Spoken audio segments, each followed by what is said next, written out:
Salutations and welcome to Ross Range. Today's video, New Zealand and right-wing extremism.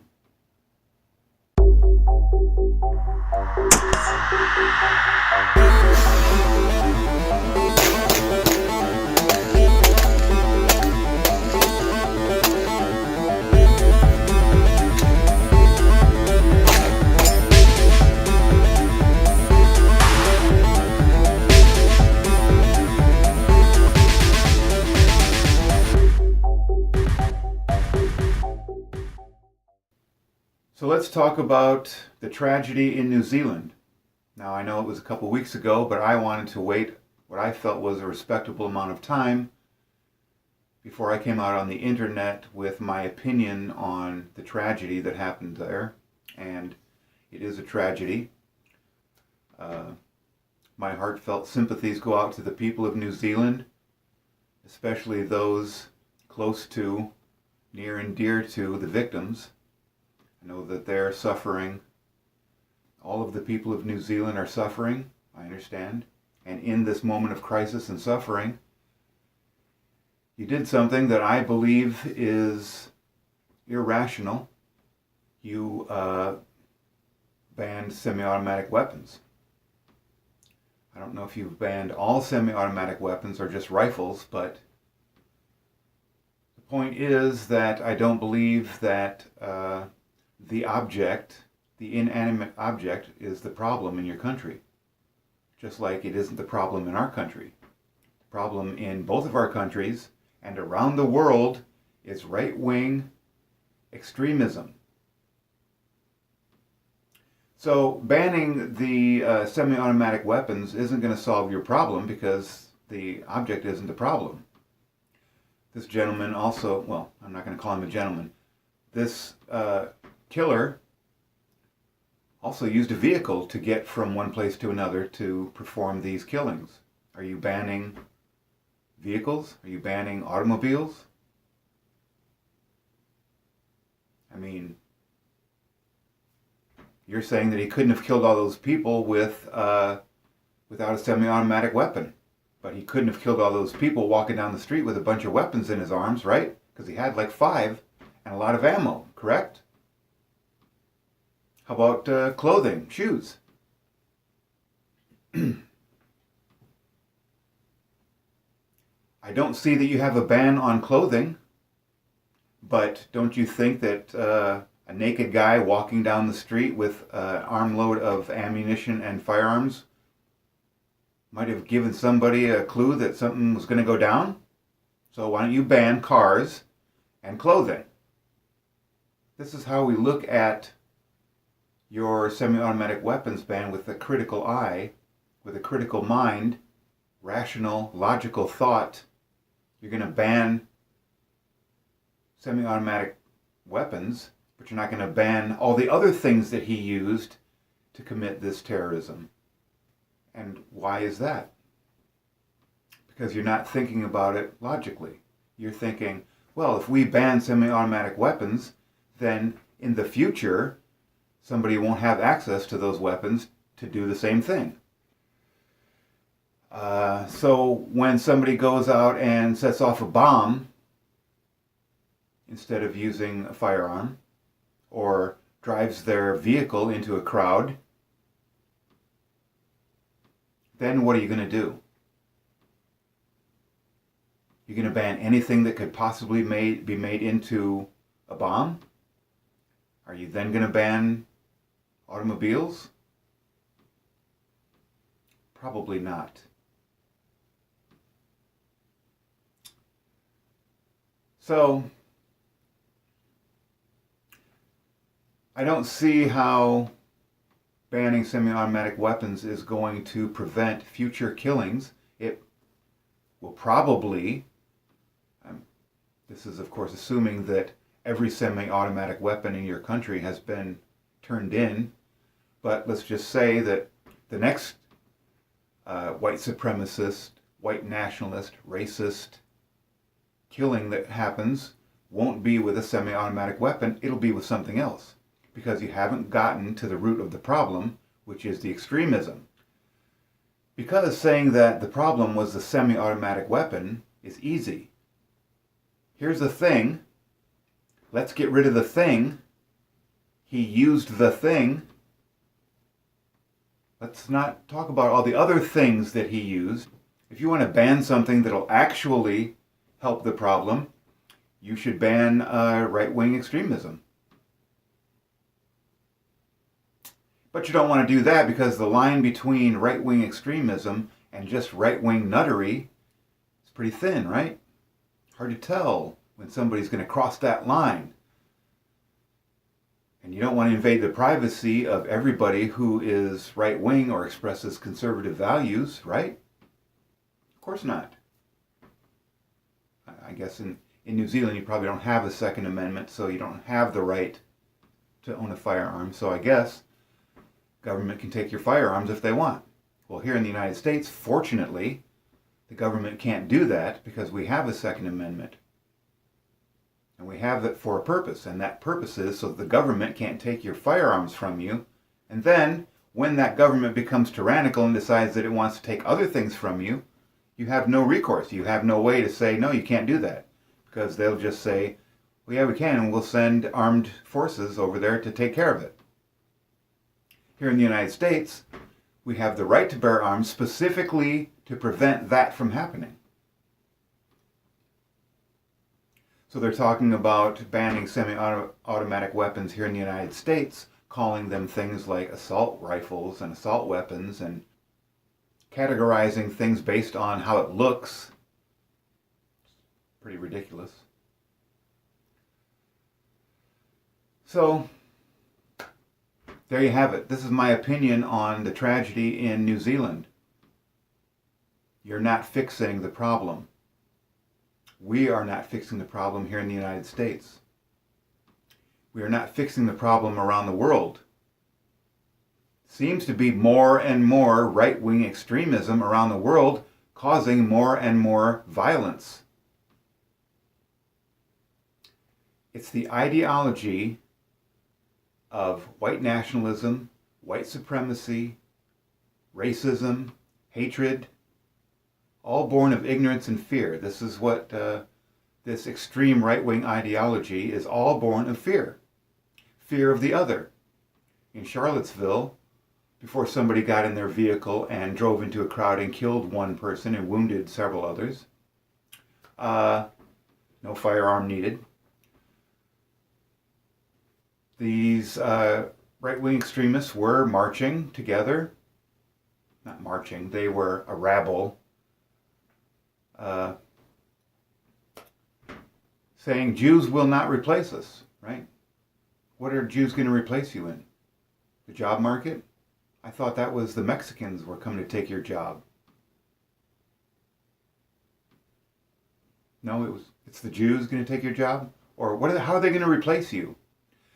The problem is that right-wing extremists fear that they are going to become a minority, and then they are going to be treated as they have treated the minority, right? It's projection. It's fear that what you think and feel about others, they think and feel about you, and given the opportunity, putting you in the minority, giving them the power, they will do the same thing to you that you do to them. That's what your fear is.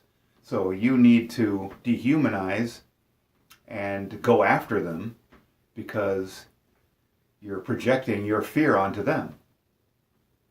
It's like when somebody's speaking a different language around you and you get angry, incensed. Plenty of videos out there, somebody speaking Spanish and somebody just goes off.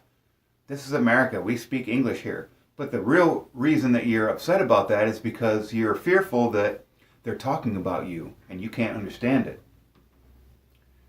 Right? Because that's what you would do. That's what you think and feel. So you assume, of course, that that's what they're doing. Well, if they didn't understand me, I would openly talk shit about them.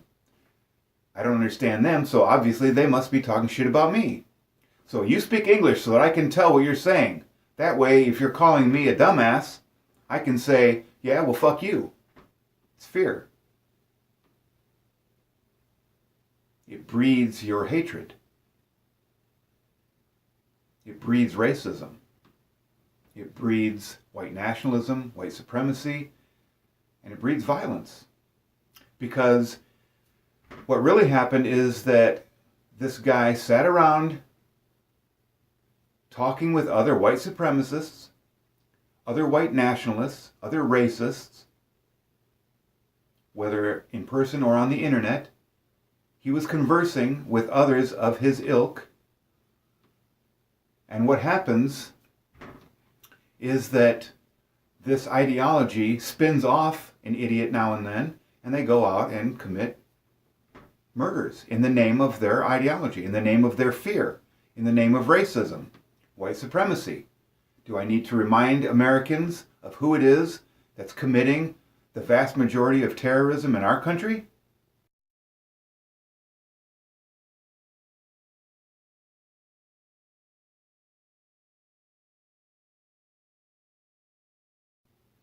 And I would say now, the vast majority of terrorism in New Zealand, let's say the vast majority of terrorism around the world stems from an ideology of right-wing extremism.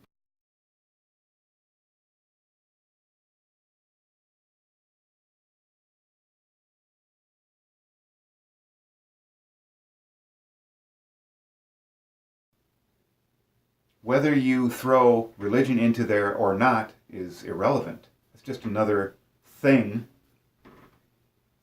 to use as part of your hatred. ISIS, right-wing, religious fanatics. Not very much fear of left-wing extremism around the world, right? Because liberal people in general are a lot less violent and aggressive, and the extreme left wing, they're violent against what? Fascists? Antifa? That's right wing, that's left wing extremism. Antifa. So if you're not a fascist, you don't have anything to worry from left wing extremists. But if you're a brown or black person, you have a lot to fear from right-wing extremists. History has shown that those people are willing to go out and commit murders.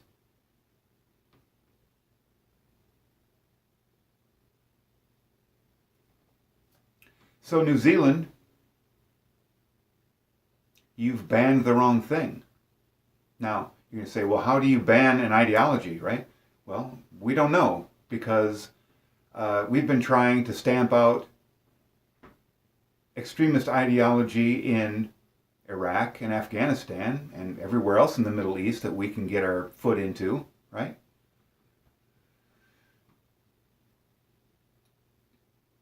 The Middle East is all right-wing extremists.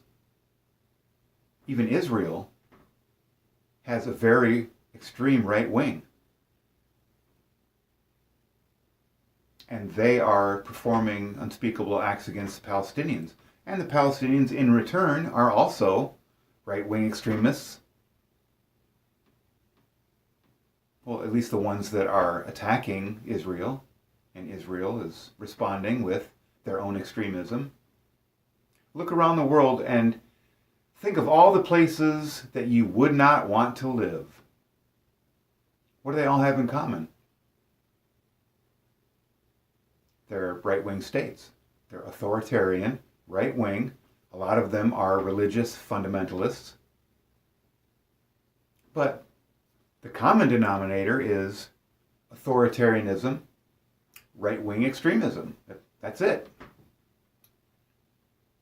Duarte in the Philippines, Yemen. You know how the right-wing liked to scream at Obama about not saying Muslim terrorists, Muslim extremists, Islamic extremism. Remember that? How you said that their ideology is the problem, and that the moderate and liberal Muslims need to stand up and put down this fundamentalist ideology?